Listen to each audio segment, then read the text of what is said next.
In my latest version of the robot arm, I'm using DC motors on the wrist joints. One of them is a brushless DC motor like this one here, which has a built-in controller. The other one is just a normal DC motor controlled internally. They seem to have plenty of power and torque when manipulating the object dynamically. However, when I try to lock the motor in position, the brushless motor detects a stall condition and removes power. You can see here it's slowly trying to lock it back to the correct position using only 10% of the provided torque, and apparently it is drawing less than half an amp. However, it some reason decides that it just does not want to hold at a particular position.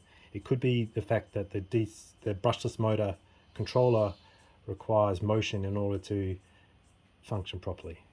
So back to the drawing board on that one.